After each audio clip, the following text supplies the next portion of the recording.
Hi everybody, HCM 1143, Chapter 6. This chapter is a whole lot about insurance.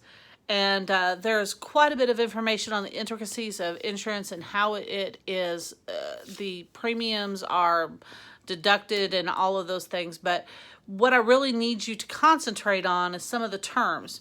For instance, your premium. Your premium is how much you pay every month to receive benefits. Your deductible is how much you must pay before your benefits are activated. Usually people have a $500, $1,000, sometimes $2,500 deductible per person before they even receive anything for benefits. Now, the words that people most commonly mix up are copayment and coinsurance. Your copayment is what you pay every time to access medical services at all.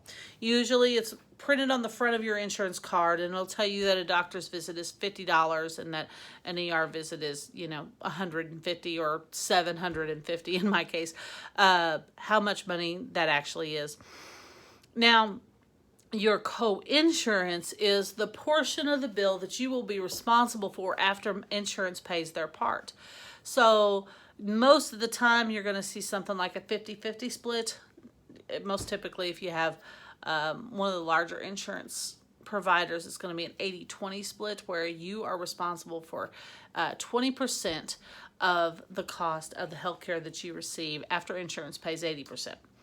So all of these things are, they're not interchangeable. Those terms are going to be really important to you in the future.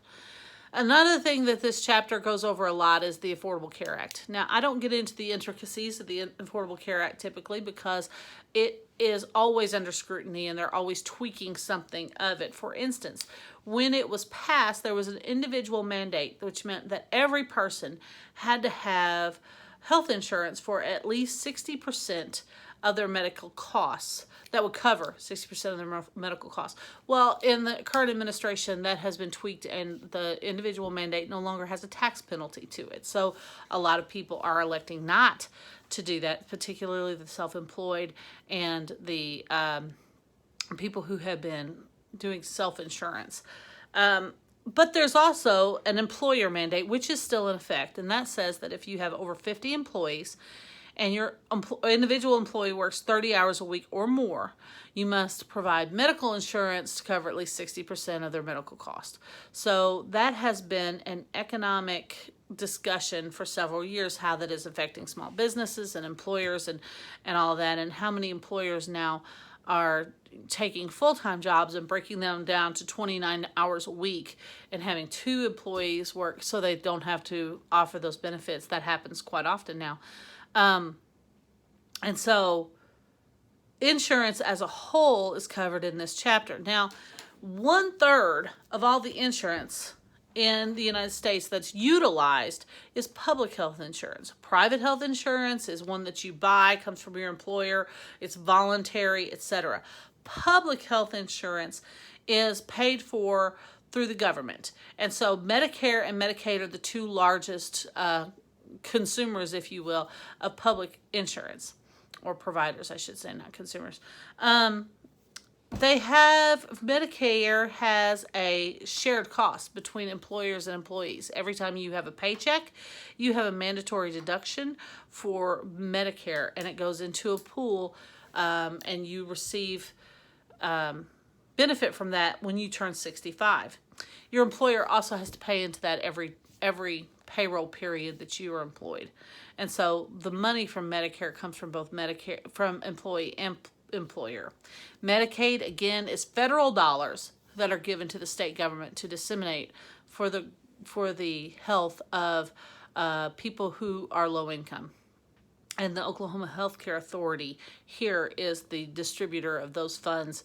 It goes through Sooner Care. It goes through all of the different programs that utilize those Medicaid dollars.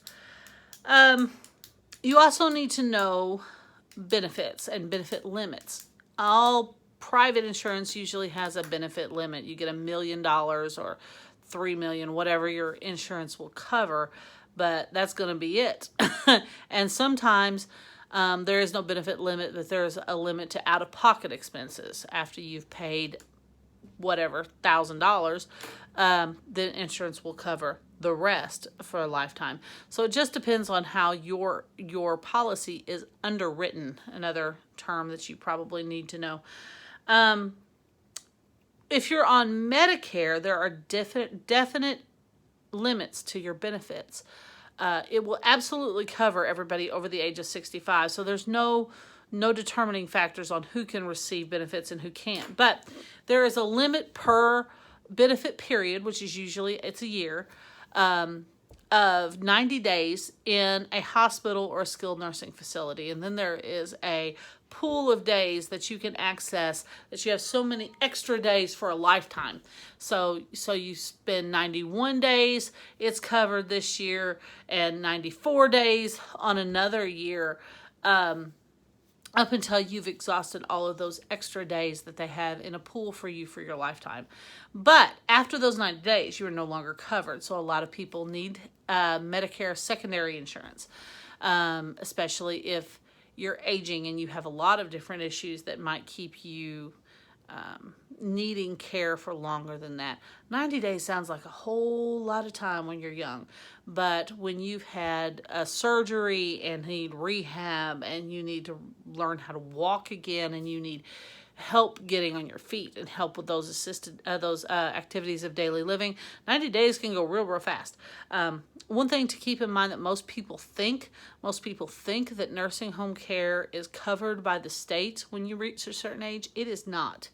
Right now, nursing homes are only staying in business because they are rehabs and they're taking after surgery or after major events. They're taking people and helping them get back to their independence. So, and that's how they're staying afloat financially. It certainly is not through Medicaid because it doesn't cover. Okay, Medicare itself takes care of 1/5 of all of the national health expenditures that we have. Medicare is the big dog when it comes to payment for healthcare in the United States. Throughout this chapter, you're going to see a whole lot of other things. You're going to see the VA and how it works and a little bit more on the ACA. But more than anything, you need to start to understand how payment is made for healthcare systems in the United States. And those terms are going to come back to you over and over again. So please know those, and I'll see you next time.